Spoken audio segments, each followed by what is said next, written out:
Okay, so we are live with the Node.js release work group meeting on the 22nd of April 2021.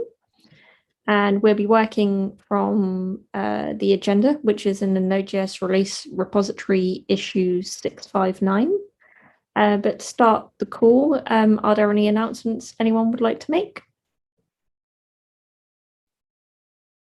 I guess I should call out Node 16 was released on Tuesday as planned, and you should find that there are now Apple Silicon cars and also a multi-architecture binary now. So it's great that we've got that platform covered now. And you should also be able to find like the Node.js Medium release blog and also the regular release blog on the Node.js org website if you want more details about the 16 release. I'd like to add tangentially to that, we had to rebuild the release CI server on Monday, just ahead of the release. So I believe it's all working correctly, but let me know if you spot anything weird with binaries being produced either through the nightlies or, if you're doing a release in the near future. Sure. Thanks for the effort to rebuild that at the last minute. Much appreciated.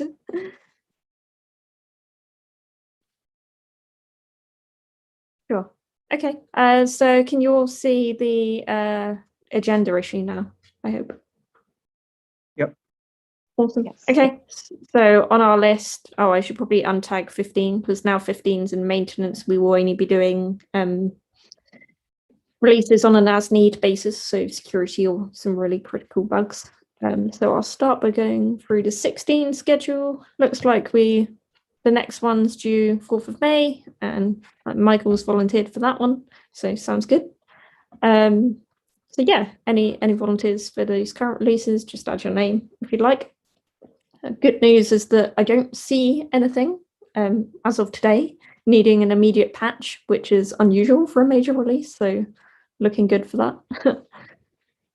So next release, 4th of May. And I guess any comments on this schedule, or should we just stick with the like every 2 weeks as planned, do you feel?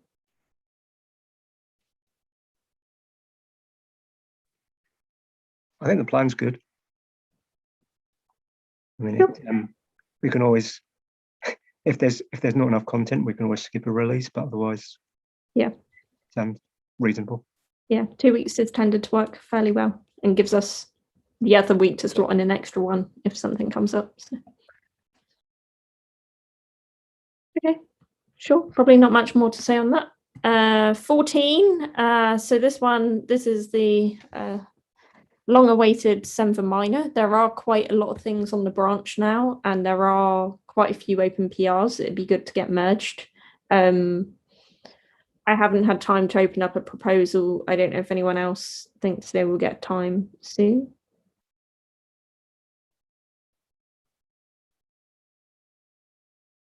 I could probably work on something this weekend. So we haven't had a release for 14 since February. Is that what that says? We might not have added the security release, but we haven't had okay. Right. We haven't had a feature full release for quite a while. Well, since it went LTS actually. So okay. Yeah, I could probably work on something this weekend and then have it open for next week. Or how long? Oh, I guess for these releases, they need 2 weeks open or something, or maybe you have to start working on it 2 weeks ahead or something. To be honest, I think I've seen that. I think at this point, if that's going to be like a blocker to just getting a release out, I think we should just maybe skip that, open it as far in advance as we reasonably can, and maybe focus a bit more on like SitGym tests and just to double check things there, because it's been so deferred because of our availability, and I do think having to like prep it 3 weeks in advance does add pain to trying to find the availability. So if that's in this case, I think if we have to skip that, it completely makes sense to do so to get the release out. I don't know if anyone else shares similar thoughts.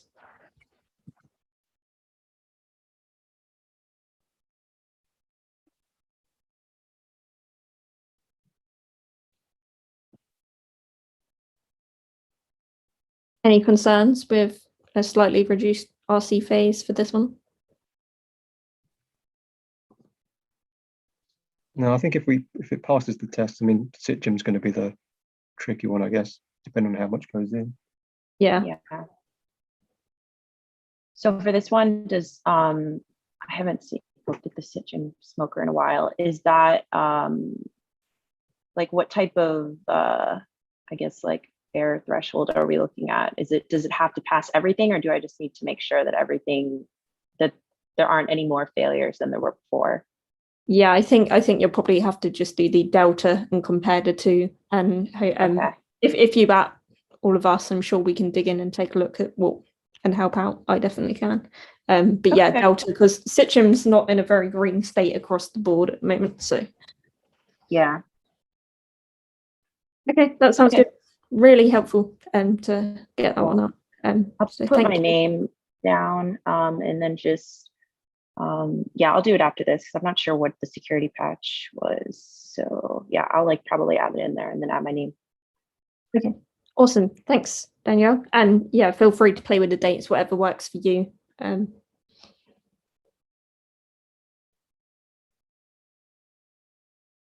Okay, that sounds good. So we have a plan, and then after that, it'd be back to patch releases. So probably don't need to call for many volunteers for that. Node 12, is there anything waiting to go out? Does anyone know for Node 12?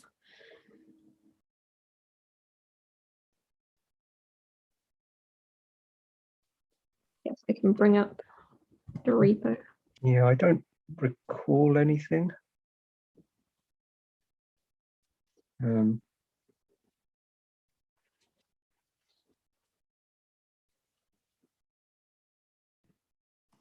There's actually one commit on the staging branch, updating something related to ESM.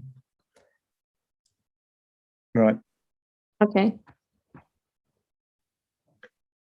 I think one of those may have already landed. I can't remember which one of those two. One of them, I think. Cherry picked instead, didn't it? Something like. Yes. Yeah. Yeah. So we might be able to close this one. I'll double check after. Let's see if I do open this.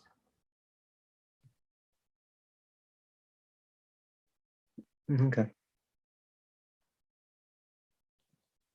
I don't see anything needing like immediate release, but I guess maybe when we do our next round of patch releases, after the 14 miner's gone out, it might make sense just to align them.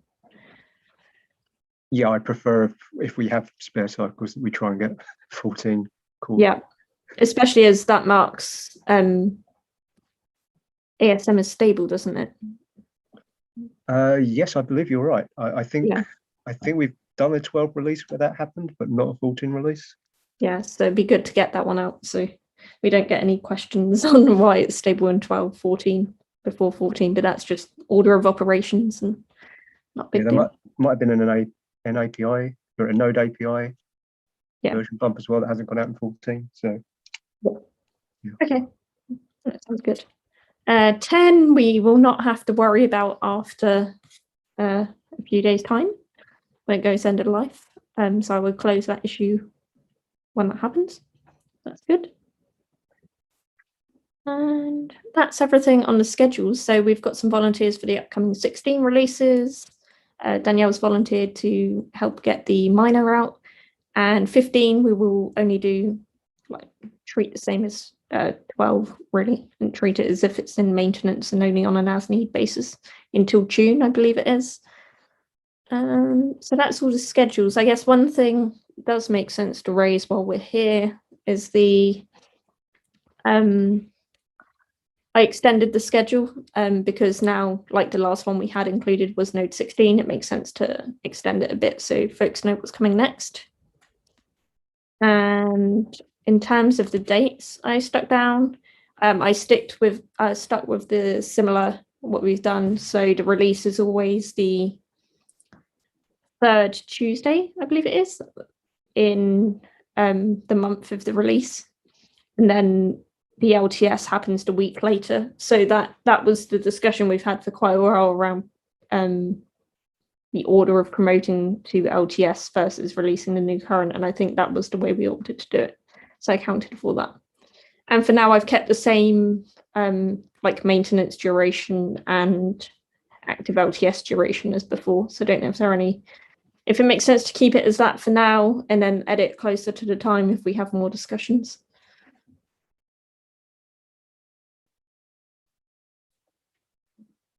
That looks good. And yeah, for now, the timetable, I know that's probably terribly small. It's got a lot more versions in it, but I did include that so people can see 10 and like the end. So I think that's useful to keep for now. And then maybe in a month or so's time, we will move it forwards and drop 10 and potentially 15 as well. So for now, it's going to be a bit of a longer timeline.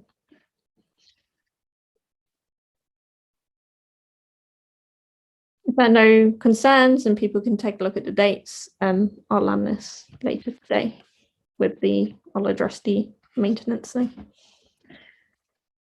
And I guess while we're here, makes sense to skim through some open issues. One that I did spot, the imminent issue for the time zone data. I think at this point we can just close this one because we kind of. Well, it's not so imminent anymore. Yeah, exactly. So, yeah, I don't know if there's anything that needs cherry picked, like an update to the time zone data on 12 or 14. Yeah, I wouldn't know without further investigation. Yeah, need to check. I think while I remember that the ICU updates in the LTS branches may be blocked on the availability of the full ICU package. Right. So I think since the more recent releases have full ICU, we've stopped or we haven't had packages published of the full ICU data. But we would need those if we were to try and bump ICU up on the older release lines that only ship with the small ICU by default. Yeah, okay. So it might not be an issue, but I guess I might just bring that up since we've mentioned ICU. If we do want to bump ICU in the older release lines, we might need to look at getting the full ICU npm package updated, which I think is in the process of being transferred into the organization. But I don't know what the state of actual people being able to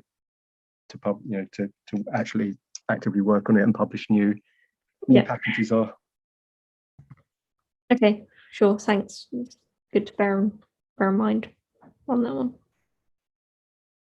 Might take some digging by the sounds of it.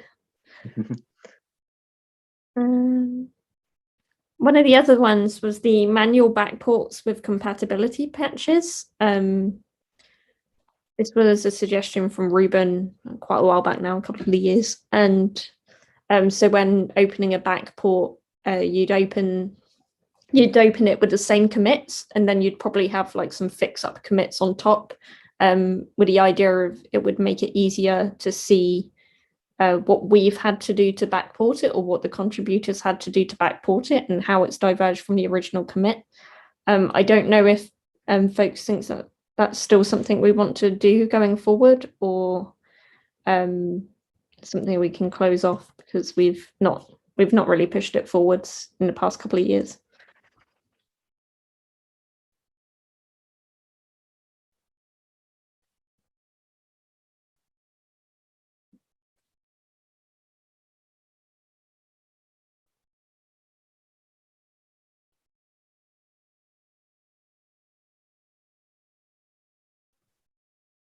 I guess if there's no comments on it, should that be taken as we should just close this? And if we consider reviewing backports is a problem in future, we can consider this as an option. It seems like for now, if we're not very +1 on it, maybe it's not necessary. I think we have a bigger challenge getting the backports open rather than reviewing them. Yeah. Yeah.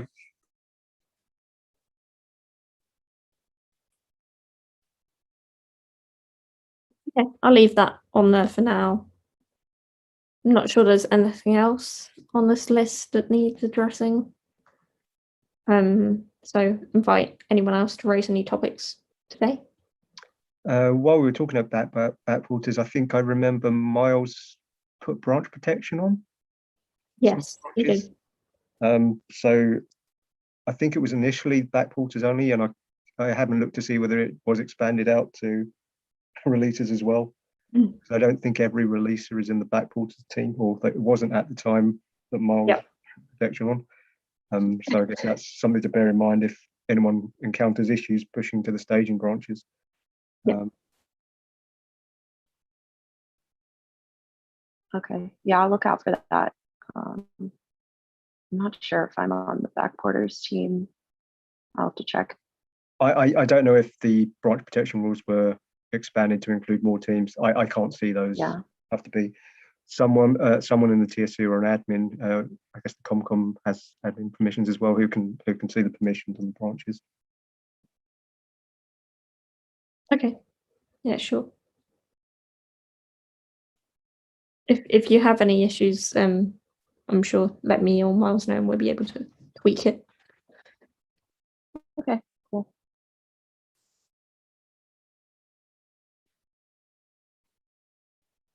Okay. One last thing. I did mention it last time, but that was off stream around potentially creating of releases at Node.js.org alias. The reason being that when there's a request for a security release from the people investigating the patches, they could maybe email that and just flag it to the top of our inbox kind of thing, that they need a call for volunteers because it's a security release. Because we can't talk about this in Slack, so it needs all public issues. Does it make sense to use the email alias for that?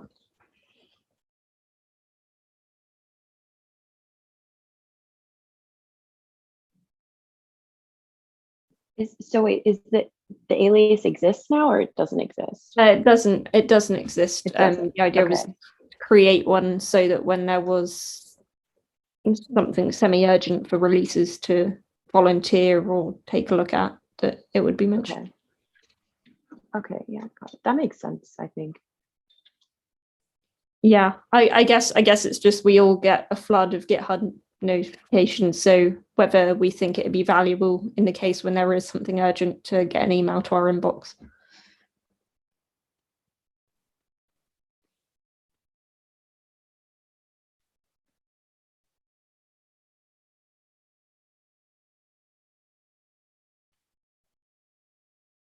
I think that works. Even with like, I try to go through all my GitHub notifications, but as soon as you click on it, it kind of like disappears forever. Whereas an email, it sits there to remind you. So. Yeah, sure. Yeah. If there are no concerns, I can figure out how the email alias get raised. I know there's the repository for it, but I don't know if we have like unlimited capacity to just keep adding them. So I'll run it past Michael and Rod and maybe Richard and see who can. As far as I know, you can just add something PR into the repo. It requires someone to actually deploy it onto the server, but I can do that. Okay. So I guess yeah, the question a PR and I guess get people to look at it and make sure they're happy to be on that list.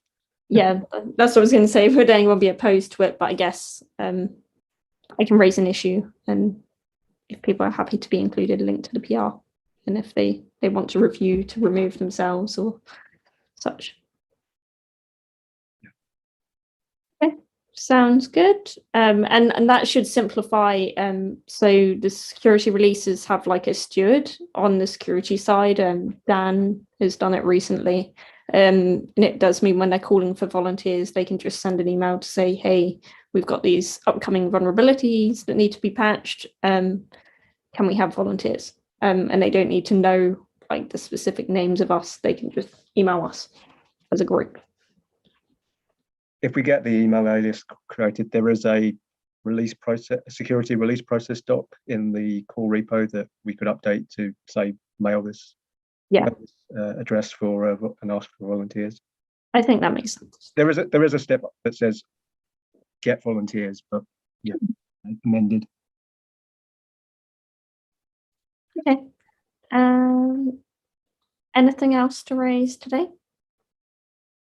I guess we might mention the plan for Apple Silicon binaries is that we do have support in Node 14 for compiling on Apple Silicon, but for the binaries, we're probably going to wait and see how 16 pans out and make sure there's sort of nothing that comes up with the binaries there. We may not do the package builds for 14 because that involved us moving the entire to a completely different build machine. So for an LTS release, that might be a bit risky, but we could potentially add the tarball, the Apple Silicon tarball that could potentially be done for 14, relatively low risk.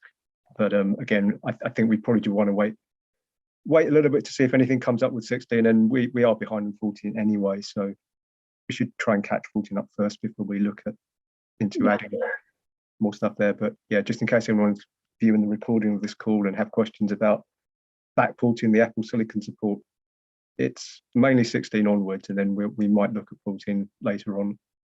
Yeah, I think it's a good plan. Like if everything goes well with 16, considering post adding the tarball shouldn't break anyone as is, but we probably definitely don't want to mess with the installer on 14 to include another architecture, changing things underneath people on LTS. But at least adding that additional tar, once we've seen everything's fine with 16, that would enable things like NVM, which I think would be very useful. So I think that's a good plan.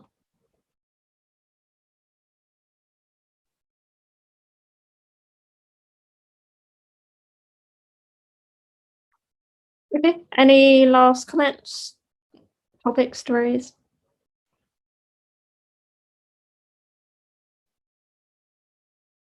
No? Yeah, not from me. Okay, if that's all, speak to you all in a couple of weeks. Thank you. Thanks for joining. Bye.